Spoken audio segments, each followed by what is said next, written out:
हम उसकी बात करते हैं, ये वो वैसे निकल गया या वास्तव में 1000-2000 करोड़ रुपए की ऑफर गठबंधन के लिए? ये तो आपस में कहीं चर्चा निकाल ली, मैंने ऐसा कोई बयान नहीं दिया।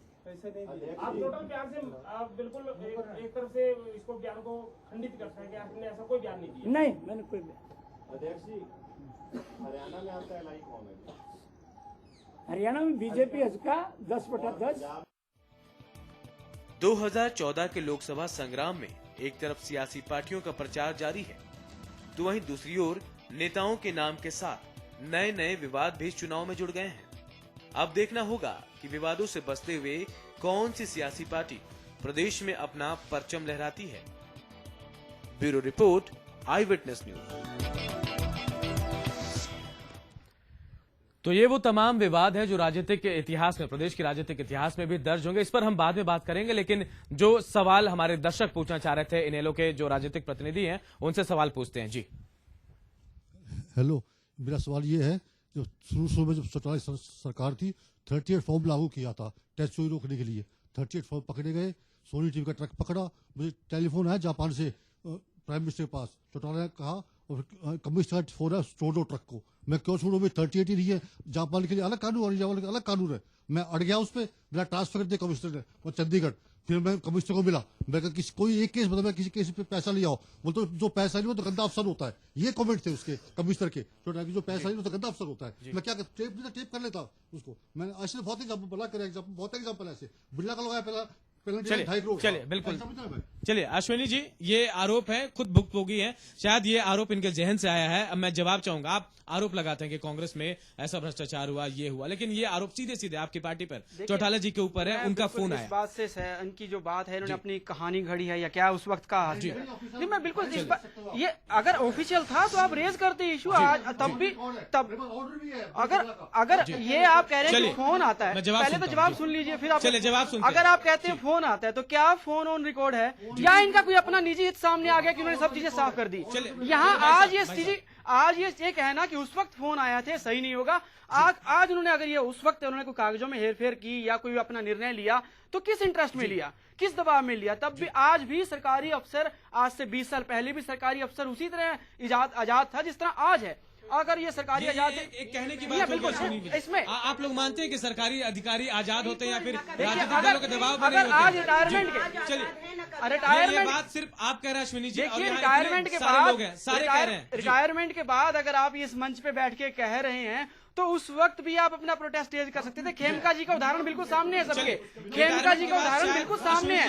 अगर हम अगर आप ईमानदारी उसका ही डंका बजाते हैं, मैं इनके चलो इनको भी कहता हूं कि इन्होंने उस वक्त किसी दबाव में काम किया नहीं किया। और एक जवाब ये भी होगा अश्विनी जी कि शायद उस वक्त ज्यादा विरोध करते, शायद सस्पेंड कर दिए जाते या फिर कहीं ऐसी सेटिंग, वही मैं कहना चाहता हूं शायद बाहर नहीं निकल पाते जी।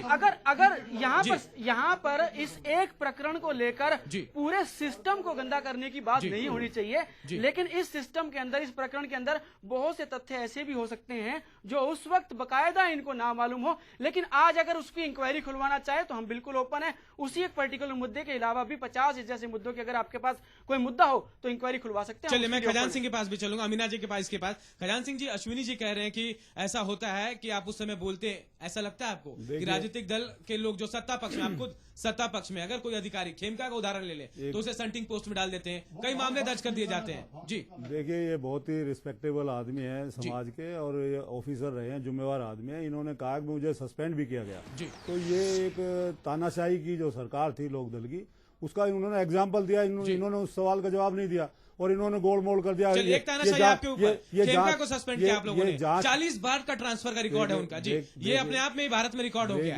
देखिए, डिपार्टमेंटल और गवर्नमेंट का जो फंक्शन है वो गवर्नमेंट अपने जो फैक्ट्स होते हैं, फैक्ट्स के मुताबिक कार्रवाई होती है। अगर कोई बेगुनाह है तो वो उसको मौका मिलता है। चलिए मौका मिलता है। ये बात में कितनी सच्चाई इस बात में, राजनीतिक जो सत्ता पक्ष होता है उसमें दबाव नहीं होता है। तीनों दल बिल्कुल झूठ बोल रहे हैं यहाँ पर बैठकर। अफसरों के काम पर इनका टोटल कंट्रोल है, टोटल इंटरफेरेंस है। डीटीसीपी के पास कुणाल भादु यानी स्टेट के दामाद का सेल नंबर अपने सेल नंबर में होता है, चीफ मिनिस्टर का सेल नंबर उनके पास होता है, हर वक्त उनसे टच में रहकर जमीनों पर कब्जा हो रहा है। चौटाला जी के समय में भी होता था, भूपिंदर हुड्डा के समय में भी हो रहा है, नरेंद्र मोदी आएंगे वो तो एक और ही अजूबे हैं। गुजरात में उन्होंने 600 एकड़ जमीन के बारे में बताएं अमीना जी पहले। ख्यालिया जी ने जिसको क्लीन चिट दी है, रॉबर्ट वाड्रा ने जो रॉबर्ट वाड्रा के ऊपर जो आरोप लगाए थे। अगर ख्यालिया जी एक करप्ट इंसान है, आपके पास कोई भी सबूत हो तुरंत इससे बड़ा सबूत क्या होगा कि जो आरोप खेमका जी ने लगाए थे उसको 3 घंटे के अंदर क्लीन चिट देने का काम ख्यालिया जी ने किया। चलिए मैं एक बात बताऊं आपको, ये वही युद्धवीर ख्यालिया है जिन्हें इनेलो की सरकार में सस्पेंड करके रखा गया था। बाद में रिकॉर्ड भी बनाए इन्होंने, बीजेपी वालों को भी मैं बता दूं, बाद में रिकॉर्ड भी बनाए इन्होंने और सस्पेंड भी हुए, ये भी अपने आप में रिकॉर्ड है। ख्यालिया ने जो रॉबर्ट वाड्रा के ऊपर आरोप लगे थे, जो खेमका जी ने उनके आरोप लगाए थे, उसको 3 घंटे के अंदर क्लीन चिट देने का काम किया था और वो आज आम आदमी पार्टी का उम्मीदवार है। और ऐसे उम्मीदवारों को लेकर के ये कहते हैं कि हम स्वच्छ और साफ राजनीति कर रहे हैं। इससे भ्रष्ट आदमी हरियाणा के अंदर मैं सीधे उमेश जी, मैं आम आदमी पार्टी के पास चलता हूँ जी। अमीना जी, और अगर आप ये सबूत हमको देते हैं तो तुरंत हम उनको निष्कासित। अमीना जी चलिए, अमीना जी मेरा सवाल आपसे, मेरा सवाल उमेश जी, मेरा सवाल मैं रोकूंगा आपको। अमीना जी, अश्विनी जी, आप चलिए। अमीना जी मेरा सवाल आपसे, चलिए ये वही युद्धवीर ख्यालिया जिनको लेके आपके 250 कार्यकर्ता गुड़गांव से रिजाइन देके जाते हैं जी, और जो स्थिति बनी है, आप दिल्ली में आपको मौका मिला। आपको बताऊं, जो हमारे कार्यकर्ता इस्तीफा देकर गए हैं उसमें ओपी कटारिया जी हैं जी, वो खुद एक प्रॉपर्टी डीलर हैं जी। एक आज आपके लिए प्रॉपर्टी डीलर हो गए, सुखबीर कटारिया के खिलाफ केस लड़ रहे हैं, लेकिन उससे पहले वो आपके लिए बहुत बड़े नाम थे जी, रमेश यादव जैसे लोग हैं जी। रमेश यादव वगैरह मेरे लिए 3 महीने से, जिस दिन मुझको उस FIR की कॉपीज मिली, मैंने अपने हेडक्वार्टर्स में वो भिजवाई, मैंने प्रेस वालों को भी सूचित किया, मैंने आप लोगों से भी नहीं छुपाया, क्योंकि मेरी आदत मैं आम आदमी पार्टी की योगेंद्र यादव ने बैठक की जी, बिल्कुल उसी दिन मुझको ईमेल आई है मेरे लैपटॉप पे, उसी दिन मैंने इस मैटर को टेकअप किया है। 3 महीने से मैं इस मैटर को टेकअप कर रही हूँ। इनके खिलाफ सारी एविडेंस हमने गैदर कर ली थी, इनको पार्टी से निकाला जा रहा था, इसीलिए इन्होंने षड्यंत्र रचा है। और अपने ओम प्रकाश कटारिया चलिए उमेश जी, अमीना जी से जवाब लेते हैं जी। हमेशा से थे, और मुझको जिस दिन से पता चला है उस दिन से मैंने इस युद्ध को लड़ा है अपनी पार्टी के अंदर। पार्टी का संयोजक चलिए, आप ये कह रहे हैं अमीना जी, आप पार्टी की संयोजक ना हूँ न थी। चलिए, आप शायद पार्टी से बड़ी हो गए मीना जी, क्योंकि आप कह रहे हैं कि मुझे जिस दिन से पता चला आपने ये किया, अरविंद केजरीवाल से भी बड़ी हो गई पार्टी मैं हूँ। आम आदमी पार्टी ये है, और हमारे 1.25 करोड़ मेंबर हैं। आम आदमी चलिए, आम आदमी अरविंद केजरीवाल नहीं है, उमेश जी से आम आदमी पार्टी योगेंद्र यादव नहीं है, आम आदमी पार्टी रमेश यादव नहीं है। चलिए, ऐसा लगता है कि आम आदमी पार्टी आम नहीं खास हो गई है मंच है जी, और ये सबका मंच है अमीना जी, और इसको साफ करने का काम भी सबका काम है, अकेले कोई इसकी सफाई नहीं कर सकता।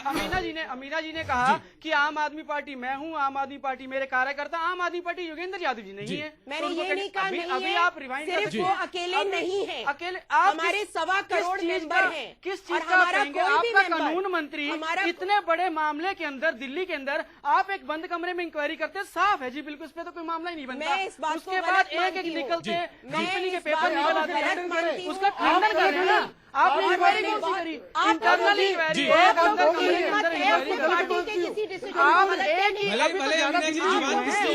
आपने कहा है कि आपको पता चला ये सारा कुछ चल रहा है। जनता की होती है जिसने वोट देने। चलिए अश्विनी जी, मैं रोकूंगा, मीना जी मैं आपको भी रोकूंगा। चलिए करते हैं अश्विनी जी, मैं रोकूंगा आपको, वही जाके जवाब देती है। रोकूंगा, जनता बैठी है, जनता से सवाल पूछते हैं। अमीना जी जनता के बीच चलिए, आपको जवाब देना होगा मीना जी। आम आदमी पार्टी से कोई सवाल करना चाहता है? चलिए, मेरा आम आदमी पार्टी से ये सवाल है कि मैं भी एक आम आदमी पार्टी हूँ, लेकिन झंडे की वैल्यू मुझे अच्छी तरह पता है। वो मतलब कि झंडा जमीन पे नहीं गिरना चाहिए, वो क्या है? मतलब कि ऐसी पार्टी को मैं तो वोट नहीं दूंगा जो झंडे की रिस्पेक्ट नहीं कर सकती। और दूसरा सवाल, 1 मिनट मैम, दूसरा सवाल मेरा ये है, आम आदमी बिल्कुल सही बात है, किसी को विचारधारा वोट देने के लिए।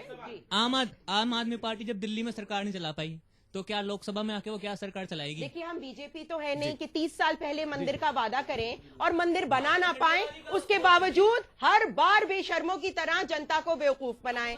हमने जन लोकपाल का वादा, केजरीवाल है, हमने बेशरम वो है जन जो लोकपाल का नौकरी वादा छोड़ के किया भागा, था। हमने जन लोकपाल का वादा किया था। अगर वो वादा हमें पूरा नजर होता नहीं लग रहा था, तो क्या हम सत्ता से चिपके रहते किसी भी कीमत पर? भारतीय जनता पार्टी को बेशरम नहीं बोल सकते। बेशरम कोई बेशरम है, आप बेशरम आप है, बेशरम आप है जो खैरी रहते लोगों को। चलो उमेश जी, मैं रोकूंगा। खजान सिंह जी, मैं गुजारिश करूंगा अमीना जी, इस तरह से शब्दों का प्रयोग ना करें। बिल्कुल, सिर्फ आपके साथ हमारे दर्शक भी जुड़े हुए हैं। मैंने अटल बिहारी वाजपेयी से ये प्रश्न पूछा था कि अटल जी मंदिर का क्या होगा? बोले मंदिर कुछ नहीं बनाना, राम भक्तों की नैया में बैठ के हम इलेक्शन जीत रहे हैं। वाजपेयी ये से शब्द थे अटल बिहारी वाजपेयी के। चलिए अमीना जी, मैं आपका बक्का और रह एक सवाल है अमीना जी, मुझे और अश्विनी थोड़ा जी, सा समय मैं चलिए, आपका बिल्कुल बक्का रह गई संक्षेप थी, में, मेरे संक्षेप हाथ में, में माइक गिर गया था। अमीना जी, संक्षेप में, कोई बिल्कुल चिंता नहीं संक्षेप है में, मंदिर बनाने की। बिल्कुल संक्षेप में, अनूप जी बिल्कुल संक्षेप, मंदिर को आम आदमी बिल्कुल संक्षेप में। मैं ये कहना चाहता हूँ कि जब इनको मालूम था कि फरवरी 2nd वीक से लेकर कभी भी चुनाव घोषणा हो सकती है, तो अचानक जन लोकपाल को लेकर स्पेशल सेशन बुलाते हैं। रविदास जयंती की छुट्टी, शुक्रवार का जनसंपर्क का दिन, वो सब कोलैप्स कर जाता है। आपके नेता सोते भी रहते हैं, फिर आपको मुद्दा मिल जाता है। अरे छोड़ो भैया, विधानसभा में कुछ नहीं चला, चलते हैं लोकसभा चलते हैं। बिल्कुल स्वार्थ की राजनीति है, स्वार्थ की राजनीति है। आप उसका वेट करते चलिए। लोकसभा में मैं बताता हूँ आपको फार्मूला क्या हो सकता था। लोकसभा में आप दिल्ली की सरकार रखते हैं, लोकसभा में आप इलेक्शन लड़ते हैं, लोकसभा में अपनी सरकार लेके आते, दिल्ली का फार्मूला चेंज करते, फिर आपको मानते कि आपको सरकार चलानी आती है। तो ये तो आपको करेंगे। आज आपके पास अमीना जी, 12 और कुछ दर्शक है जो सवाल कर, आम आदमी पार्टी से कोई और सवाल कर रखा है। हमारे 12 नेता नहीं है और आप रुक जाइए, आप आम आदमी पार्टी से सवाल करेंगे।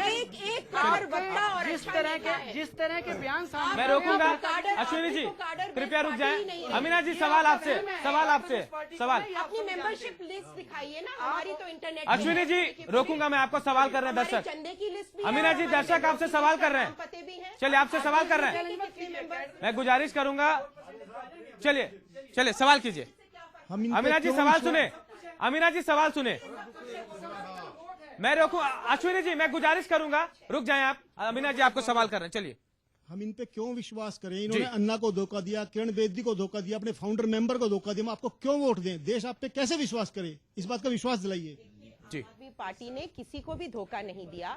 अन्ना जी राजनीति में नहीं आना चाहते थे, अन्ना जी की इच्छा नहीं थी। वो बुजुर्ग हैं, तो हम उनको क्या खींच के तान के लेके आ जाते?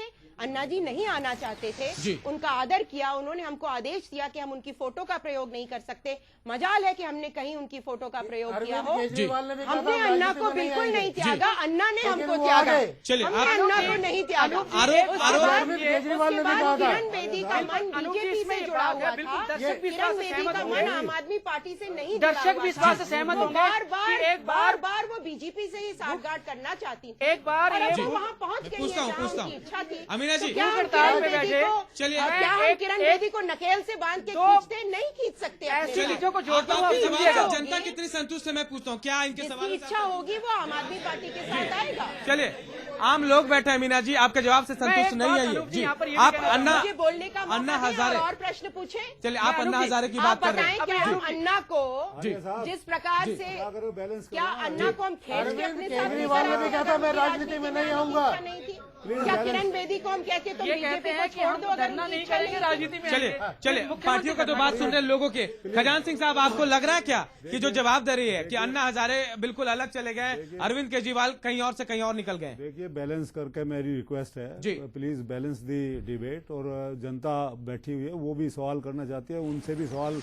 बिल्कुल मैं आपसे सवाल कर रहा हूँ। मैं ये कहना चाहूंगा कि यहाँ सिर्फ और सिर्फ कांग्रेस पार्टी के पक्ष में लहर चल रही है। कांग्रेस पार्टी का एक तरफा चुनाव है। कांग्रेस पार्टी पहले 2 बार सत्ता में रही है। और मेरा सवाल ये है, आप उपलब्धियां नहीं गिनाए खजान सिंह जी। उपलब्धियां नहीं, सुनिए प्लीज बैलेंस उधर से करते हैं। प्लीज आपके सामने आम आदमी पार्टी जो सवाल करे, जो जवाब दे रही है, आप उससे संतुष्ट हैं? मेरा जवाब सवाल ये देखिए, अन्ना हजारे जी एक ऐसे आदमी हैं जिन्होंने लोकपाल बिल पर संघर्ष किया और हमारी सरकार लोकपाल ले आई थी। मजबूत लोकपाल के लिए श्री राहुल गांधी जी ने उसको संवैधानिक दर्जा देने की बात उठाई और लोकपाल पास हुआ है तो सिर्फ कांग्रेस पार्टी की देन है।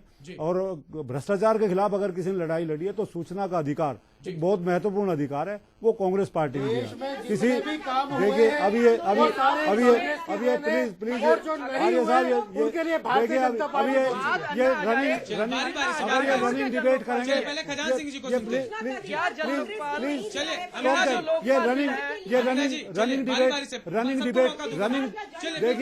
देखिए चलिए, रनिंग डिबेट खजान सिंह जी पूरा बात पूरी कीजिए। चलिए, ये अमीना जी पूरी बात करें। रनिंग डिबेट ना कीजिए आप, जो है बड़े सभी विद्वान साथी हैं। चलिए, आप सवाल जवाब दें। चलिए, हाँ, जवाब। मैं ये जवाब दे रहा था, जी। लोकपाल का और सूचना का अधिकार हमारी सरकार ने कानून बनाया और हमारी सरकार ने ये कानून देश को दिया, और भ्रष्टाचार जो आज मुद्दा बना